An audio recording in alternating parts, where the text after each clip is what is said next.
Welcome to Legacy Truths. Today we're going to be talking about the possible one world currency system and some of the countries that were leading up to not accepting the US dollar. So let's definitely get into this. One of the first articles I was looking at was definitely this one where they're talking from RT. It's published. It was the 1st of March in 2018. Obviously, it says Iran bans use of U.S. dollar in trade. Now let's see if we can go down here a little bit more for it kind of emphasizes. He explained that the CBI's director of Foreign Exchange Rules and Policies Affair, Mindiyai Kushnapur, was quoted by Iran news agency as saying that the move had become effective from Wednesday by the virtue of the letter sent to the Ministry of Industry, Mines and Trade.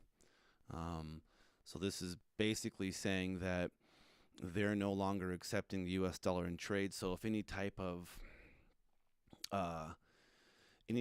boats come in that has everything from cars to cell phones to any type of goods that come into a country, those goods are based on the value of whatever country they're coming from. If they're coming from let's hypothetically say they're coming from Europe to American shores. So when those widgets, cars, cell phones, whatever come from that country, well, those things are valued in so much in euros, or because that's where their country of origin is, Germany, whatever, in the European Union, and the exchange rate when those widgets or cars or whatever come into America, now that exchange rate is transferred into dollars. That's what it is. So according to this, and what's happening now is Iran saying, you can come get stuff in our borders, we'll accept imports, but we're no longer basing the value of any of these imports on the US dollar. So it could be a sticky thing. What are the three countries that don't accept or are not in the World Bank? And that we know that's North Korea. We have Syria and Iran. And Iran and China have always had a unique relationship. And we can see here that some of that, the trading they've been doing just between themselves, according to this other this other article, of course, on the economy, on the financialtribune.com. Of course, it says Iran and China traders agree to sideline U.S. dollars. The two senior officials of Iran and China emphasized on reducing the U.S. dollar role in their bilateral trade. So that's just reducing the dollar's role, thus making it out no longer, I guess you can say, viable, if you will. So, despite the fact that the volume of trade between the two countries is currently at an acceptable level, there are still a few issues that require both countries' efforts to be resolved.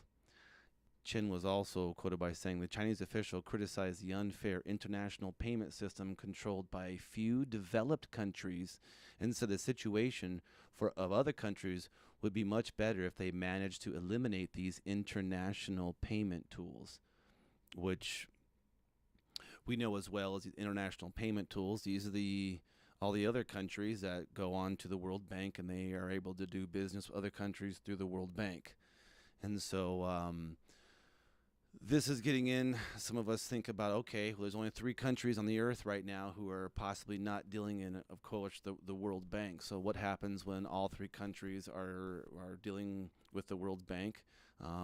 There's stuff going on with North Korea right now. That's hot in the news. That's been around for a long time, actually. Iran, ever since we were in Iraq, then off into Afghanistan, we've always been hinting with Iran and Syria. Of course, at the beginning, I believe, of last year, we already had issues with Syria. We had some stuff going on there. And so from a biblical standpoint, can you say, oh, there's going to be a one world order that has a one world money? We're all going to have these one monies. And I don't think there is not necessarily a one looking currency that's going to look one way and it's going to look the same way where I'm living at here in America, and it's going to look the exact same way where you're living at in whatever country you currently reside in. And I don't think it's going to be the same, but it's going to be, I say, dictated, or governed by one agency. So in theory, it would be really one credit system, because my paper money over here is worth so much versus your paper money over there is worth so much. But in actuality, it's only one entity who's putting the value on everything on Earth. So there is that side of it. So this is something that we were thinking about here, that on the biblical side of it, the question was asked by the compellingtruth.org. Will there be one world government and when the one world currency in the end times according to the Bible? Of course, we know the Bible does not use terms like one world government or one world currency, but it does contain similar ideas. For example, the future Antichrist will have much influence, according to Revelations 13, verse 3 through 4, and this is the International Standard Version. They can also be referring to him as the beast. It says, the whole earth marveled as they followed the beast.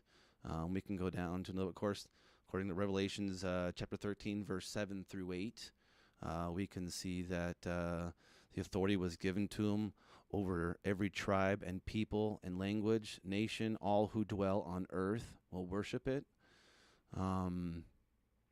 So I think this kind of sums it up here in a great little, great really term right here. In terms of a one world currency, a mark of the beast will be required to buy or sell. However, the Bible, again, it says this does not state there will be only one currency. As a result, there are many ways this could unfold that may or may not include a single currency. Already today, credit cards or online financial transactions can take place between multiple currencies in most countries. A single currency would not be required to fulfill the prophecy regarding Mark of the Beast, though this one could be possible when you're talking about if we all fall under. We know that the cryptocurrency is coming through, and that is possibly on the same guidelines as hypothetically, if you're using Bitcoin as a cryptocurrency example, one of my Bitcoins is worth just as much as your Bitcoins in whatever part of the earth you stand on. So I would definitely encourage you to do more research on that. I thank you for watching this video. For sure, subscribe, ring the bell down below, give a thumbs up. We're a new channel coming out, and we want to get the truth out as it stands, not only from a biblical standpoint, but in a current event standpoint. And we want to basically be telling truths as best as we can pull it up from here. And a lot of these truths that we're talking about is from a long time ago. It's been forgotten, or that's been misconstrued, or that hasn't really been compared as much as we can, or we all can do together to the current events. So I appreciate for watching, and have a good one, and God bless.